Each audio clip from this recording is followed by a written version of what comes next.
Hello students, class 11th के first chapter के second part को मैं आप लोगों के पास आज लेके आई हूँ और वो क्या हम डिस्कस करने वाले हैं, परसेंटेज कंपोजिशन। मैंने आप लोगों को प्रॉमिस किया हुआ है कि एक एक करके सिलेबस के साथ मैं सारे टॉपिक्स आप लोगों के कवर करती चलूंगी, तो आप लोग मुझे फॉलो करते रहिए, ट्यून्ड अप रहिए। मैं आप लोगों को सारे के सारे टॉपिक्स एक एक करके क्लियर करूंगी। अब इस टॉपिक में आज हम लोग बात करने वाले हैं, लास्ट वाले टॉपिक में हम लोगों ने लॉज ऑफ केमिकल कॉम्बिनेशंस की बात की थी और एक बहुत इंपॉर्टेंट हाइपोथेसिस एवोगैड्रो हाइपोथेसिस को हमने डिस्कस किया था, जिसमें कि हम लोग किसी भी उसका एलिमेंट के मास को या कंपाउंड के मास को उसकी वॉल्यूम के साथ और उसके वेपर प्रेशर के साथ कोरिलेट कर पाते हैं। तो वो वाला वीडियो मैं अपलोड कर चुकी हूँ। नाउ आज मैं जो बात करने वाली हूँ that is percentage composition. Percentage composition हम कहाँ कहाँ कैलकुलेट करते हैं और कहाँ इसकी जरूरत पड़ती है, वो एक एक करके हम इसमें डिस्कस करेंगे। परसेंटेज कंपोजिशन कुछ नहीं है। परसेंटेज कंपोजिशन का मतलब है अगर एक कंपाउंड है तो उसमें जो जो एलिमेंट्स हैं उनकी परसेंटेज क्या है। जैसे मैं एक एक करके एग्जांपल लेती हूँ आप लोगों को। से फॉर एग्जांपल मैं ले लेती हूँ सोडियम सल्फेट Na2SO4। ये तो आप लोगों को मालूम है ना, ये Na2 क्यों है, क्योंकि सल्फेट की वैलेंसी 2 है और सोडियम की वैलेंसी 1 है, तो Na2SO4। ये फॉर्मूला लिखने आप लोगों को जरूर आने चाहिए। अगर नहीं आते हैं इन केस, तो ये मैंने how to write chemical formula का एक वीडियो बना रखा है जिसको आप देख करके क्लियर हो जाएंगे। क्योंकि कई बच्चों को तो इन्हीं फॉर्मूला में कंफ्यूजन रहता है, वो रटते रहते हैं। रटने की जरूरत नहीं है, टेक्निक है, राइट। अभी हम बात करने वाले थे परसेंटेज कंपोजिशन। क्या ये देखो, ये एक कंपाउंड है, इसमें एलिमेंट्स कौन से हैं। एक आपके पास सोडियम है, दूसरा आपके पास सल्फर है और तीसरा आपके पास ऑक्सीजन है। इसमें जब हम कैलकुलेट करते हैं तो ये कैलकुलेट करते हैं कि सोडियम की इस पूरे कंपाउंड में कितनी परसेंटेज है, सल्फर की इस पूरे कंपाउंड में कितनी परसेंटेज है और ऑक्सीजन की कितनी परसेंटेज है। तो सबसे पहला जो हम काम करेंगे, हम कैलकुलेट करेंगे molar mass of the compound. अभी थोड़ा सा वेट करना, बहुत क्लियर हो जाएगा ये कॉन्सेप्ट। सबसे पहले हम काम करते हैं मोलर मास कंपाउंड का कैलकुलेट करना। कितना हो जाएगा, सोडियम का मोलर मास होता है 23 और कितने सोडियम के एटम्स है, 2 है, तो 23 इंटू 2 प्लस सल्फर का होता है 32। मैं फ्रैक्शंस नहीं ले रही, होल नंबर वाला ले रही हूँ, थोड़ा बहुत हम लोग उसको छोड़ देंगे जो फ्रैक्शंस में है। और ऑक्सीजन का मोलर मास होता है 16 ग्राम्स और कितने एटम्स ऑक्सीजन के, 4, तो 16 इंटू 4। ये क्या हो जाएगा आपका 23 प्लस 32 प्लस 16 4 जा 64। कितना हो गया, 23 नहीं 46, 6 4 10 2 12 आपका 10 142। टोटल हमारा मोलर मास कितना आ गया, 142 किसका, सोडियम सल्फेट का।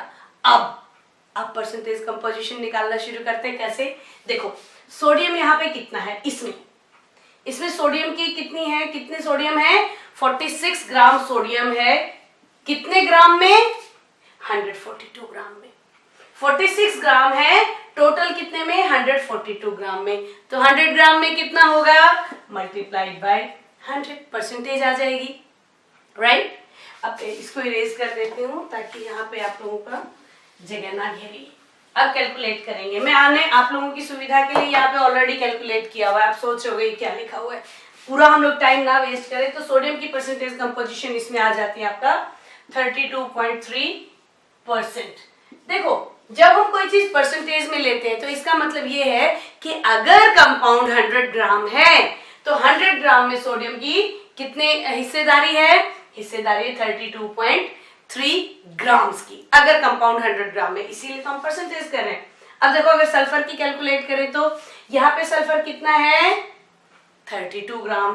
सल्फर एक एटम है ना, मोलर मास कितना, 32, तो सल्फर है 32 ग्राम कितने में, सोडियम सल्फेट कितना है, 142। तो 100 ग्राम्स में कितना होगा, मल्टीप्लाइड बाय 100। ये भी मैंने आपका कैलकुलेट कर रखा है, ये आ जाता है 22.5%। मतलब अगर ये सोडियम सल्फेट कितना हो, 100 ग्राम हो, तो उसमें सल्फर होगा 22.5 ग्राम। ठीक है। अब ऑक्सीजन भी एक दो एग्जांपल और लूंगी, फिर आप लोगों को और अच्छे से समझ आएगा।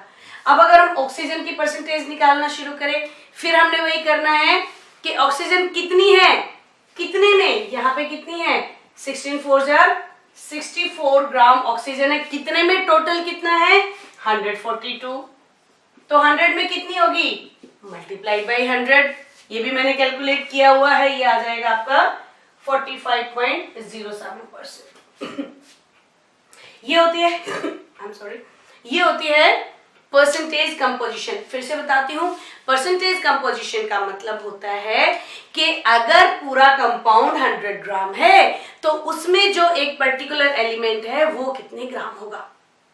इससे एक और एग्जांपल मैं लेके बताती हूँ, फिर हम इससे ना कुछ और भी कैलकुलेट करेंगे। तो ये मैं यही लिखे रखती हूँ, ये ध्यान रखना, सोडियम सल्फेट में परसेंटेज कंपोजिशन है सोडियम की, सल्फर की और ऑक्सीजन की। और दूसरे अभी मैं और कंपाउंड की बात करती हूँ, फिर कैसे करेंगे देखते हैं।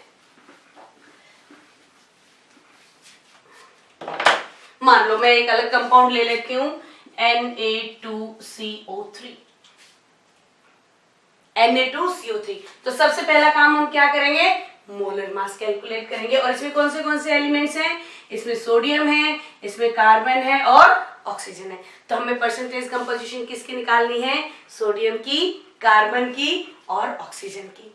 तो सबसे पहले मोलर मास निकाल लो, ये कितना हो गया 46 प्लस कार्बन का 12 प्लस 16 3 जार 48, 6 1 4 4 8 9 10 106। एक बार रीचेक कर लेना, हो सकता है ये गड़बड़ भी हो जाए, मैं जल्दी से कैलकुलेट करती हूँ तो हो जाता है, अदरवाइज ये ठीक है, राइट। अब हमारे पास टोटल सोडियम कार्बोनेट कितना है 106 ग्राम, राइट। और पूरे सोडियम कार्बोनेट का मास तो है 106 ग्राम, लेकिन अगर हम सिर्फ सोडियम की बात करें तो यहाँ पे सोडियम कितना है 46 ग्राम है, कितने में 106 ग्राम में। तो 100 ग्राम में कितना होगा मल्टीप्लाइड बाई 100, ही आप लोग कैलकुलेट करते रहना, राइट। अब देखो, अगर सोडियम का निकल गया तो हम कार्बन का भी निकाल सकते हैं। इसमें कार्बन देखो कितना है, एक एटम है, कार्बन का मास 12, तो कितना हो गया ये 12 ग्राम है, कितने में 106 ग्राम में। तो 100 ग्राम में कितना होगा मल्टीप्लाइड बाई 100, कितना सिंपल सा है ना। अब ऑक्सीजन का कितना होगा, ऑक्सीजन 48 ग्राम है, क्योंकि ऑक्सीजन का मोलर मास होता है 16 ग्राम और कितने ऑक्सीजन एटम में 3 है, तो 16 3 जार 48, तो 48 ग्राम कितने में है, वेरी नाइस 106 ग्राम में। तो 100 ग्राम में कितना होगा, इजीली कैलकुलेट हो जाएगा। ये तो मैंने बताया आप लोगों के परसेंटेज कंपोजिशन कैसे कैलकुलेट करेंगे। अब इसका यूज कहाँ करें, देखो अब यूज बताती हूँ मैं आप लोगों को। देखो क्या है, चलो यही वाला लेके चलते हैं जिसमें हमने कंपोजिशन कैलकुलेट की हुई थी, सोडियम सल्फेट। अब अगर आपको कोई कहे कि हमारे पास सोडियम सल्फेट है 5 किलोग्राम, उस 5 किलोग्राम में से अगर हमें सोडियम एक्सट्रैक्ट करना है तो कितना सोडियम निकाल सकते हैं। अरे कंफ्यूजिंग नहीं, बहुत आसान। 5 किलो सोडियम सल्फेट में से हम लोग सल्फर कितने एक्सट्रैक्ट कर सकते हैं, आते हैं इस तरह के क्वेश्चंस, कैसे करें अभी बताती हूँ। देखो मैं से फॉर एग्जांपल क्वेश्चन दे देती हूँ, how much sodium can be extracted from, कितना, कुछ भी 5 kg ऑफ Na2SO4। ये कह रहा है अगर 5 किलो आपको सोडियम सल्फेट दे दिया तो उसमें से आप सोडियम कितना एक्सट्रैक्ट कर सकते हो। परसेंटेज कंपोजिशन हमें मालूम है 100 ग्राम में कितना है, यूनिटरी मेथड लगाएंगे। तो परसेंटेज कंपोजिशन क्या था, सोडियम कितना था 100 ग्राम में 32.3 ग्राम्स, तो क्या हो गया 100 ग्राम ऑफ Na2SO4 हैव कितना 32.3 ग्राम ऑफ सोडियम। अब मैं इसको ना ये सारी लैंग्वेज हटा करके खाली ऐसे लिख देती हूँ ताकि समझ आ जाए। 100 ग्राम में है 32.3 ग्राम, 1 ग्राम में कितना होगा डिवाइडेड बाई 100, कितने में निकालना है 5000 ग्राम में, तो 5000 ग्राम्स में कितना होगा मल्टीप्लाइड बाय 5000 ग्राम्स। इजी। अगर हम लोगों को 5 kg में से नहीं, से फॉर एग्जांपल 900 ग्राम में से निकालना हो जाए, तो हम क्या करेंगे? कुछ नहीं, खाली इसको क्या करेंगे, देखो 100 ग्राम में है 32.3 ग्राम, तो 1 ग्राम में कितना होगा? 32.3 अपॉन 100 ग्राम। देन हमने कितने में निकालना है? 900 ग्राम में, तो क्या हो जाएगा? 900 ग्राम्स। इजी है ना? चलो एक और देखते हैं हम लोग। ये तो था सोडियम का, कैलकुलेशन आप करो क्योंकि टाइम ना वेस्ट हो हमारा, है ना? हाँ आगे चलो, how much sulphur and oxygen can be, चलो खाली सल्फर करते, पहले ऑक्सीजन बाद में करेंगे, कंफ्यूजिंग ना हो जाए। How much sulphur can be extracted from, कितना कितना Na2SO4, चलो इस बार 15 kg ले लेते हैं। 15 kg ऑफ Na2SO4, मतलब आपको 15 kg सोडियम सल्फेट दे दिया, उसमें से सल्फर कितना एक्सट्रैक्ट कर सकते हो? कैसे करेंगे? अगेन हमारे पास सल्फर का परसेंटेज कंपोजिशन आसानी से निकाल लेंगे हम लोग। कैसे निकाला था फिर से बताऊं? सल्फर कितना है? 32 ग्राम, कितने में? 142 ग्राम में, मल्टीप्लाई बाय 100, क्या आ गया था? सल्फर का परसेंटेज कंपोजिशन, मतलब 100 ग्राम में कितना था? अब देखते हैं 100 ग्राम में कितना था हमारे पास। यहाँ है ना सल्फर 22.5, 100 ग्राम में सल्फर था 22.5 ग्राम, तो 1 ग्राम में कितना होगा? Divided by 100। देन हमारे पास कितने ग्राम्स हैं? 15 kg को ग्राम में कन्वर्ट करो, 15,000 ग्राम्स में कितना होगा? Into 15,000 grams. बहुत आसान है, यही है इंपेरिकल फॉर्म, परसेंटेज कंपोजिशन का बहुत बड़ा यूज।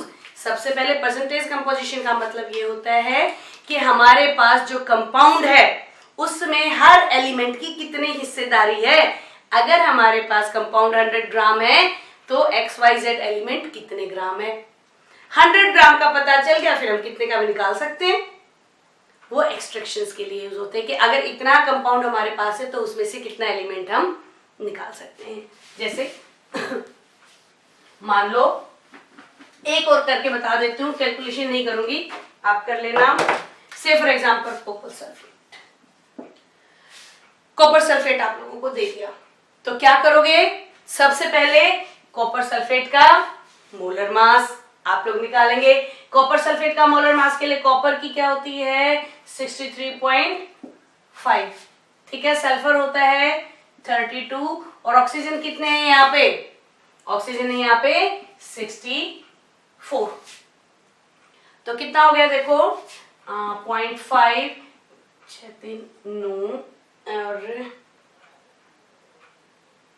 6 12 14 159.5 आ गया यहाँ पे। ओके, टोटल मोलर मास आ गया। उसके बाद हम कॉपर का निकालेंगे। कॉपर का क्या हो जाएगा? यहाँ कॉपर कितना है? 63.5 है, कितने में? 159.5 में, तो 100 ग्राम में कितना होगा? मल्टीप्लाई बाय 100, कुछ भी निकाल, जो भी आपका आएगा। सल्फर कितना होगा? सल्फर इज 32 ग्राम, कितने में? 159.5 ग्राम में, तो 100 ग्राम में कितना होगा? Multiply by 100। इसी तरह से ऑक्सीजन कितना है? 64 है, कितने में? 159.5 ग्राम में, तो 100 में कितना होगा? ये परसेंटेज कंपोजिशन है। और अगर इसमें बोल देते हैं how much copper can be extracted from 700 gram copper sulphate, तो कैसे करोगे? क्या करोगे? देखो यहां हमने किसका निकाल रखा है? कॉपर का, और वो कह रहे हैं कि अगर आपको कॉपर दिया गया है 700 ग्राम्स, तो कितना एक्सट्रैक्ट करेंगे? ये तो आ गया हमारे पास 100 ग्राम्स में से, तो 100 ग्राम में कितना है? 100 ग्राम में है 63.5 डिवाइडेड बाय 159.5 इंटू 100, राइट? अभी कैलकुलेट नहीं किया ना, लंबा प्रोसीजर हो जाएगा, टाइम वेस्ट होगा। तो 1 ग्राम में कितना होगा? ये जो भी आंसर आएगा इसको डिवाइड कर देंगे आप 100 से। कितने में बोला हमने? 700 ग्राम में। 700 ग्राम में कितना होगा? Multiplied by 700। इस तरीके से आप परसेंटेज कंपोजिशन के क्वेश्चंस को सॉल्व कर सकते हैं। यही परसेंटेज कंपोजिशन के यूजेस खत्म नहीं हो रहे हैं। परसेंटेज कंपोजिशन यूज होता है एम्पिरिकल फॉर्मूलाज के लिए। आपको परसेंटेज गिवन होगी, how to find out the empirical formula निकालने के लिए। मॉलिक्यूलर फॉर्मूला भी हम परसेंटेज कंपोजिशन से निकाल सकते हैं। ये वाला वीडियो में आप लोगों को अगले वीडियो में, ये वाला जो टॉपिक है ये मैं अगले वीडियो में समझाऊंगी। उससे पहले आप लोग इसको कंप्लीट कीजिए। अच्छा, एक होमवर्क देती हूँ, आप लोग कीजिए होमवर्क को और बताना। देखना, एक देती हूं मैं, how much sulphur can be extracted from.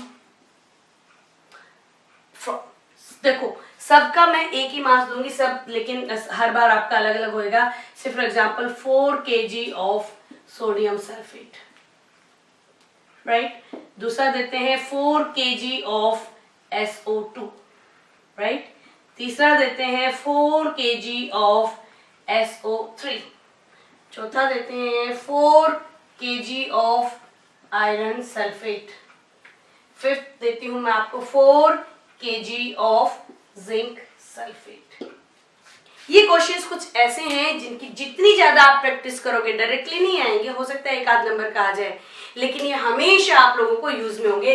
ये आप लोग नोट डाउन करें, होमवर्क करें और find out the how much sulphur can be extracted. देखो, सब में सल्फर है, इसमें भी है, इसमें भी है, इसमें भी है, इसमें भी है और इसमें भी है।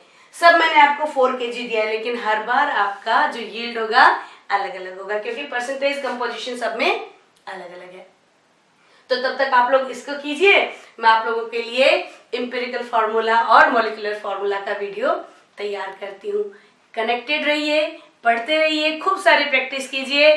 मैं प्रॉमिस करती हूँ आप लोगों को 100 on 100 मार्क्स दिलाने के। तब तक के लिए stay tuned and good bye.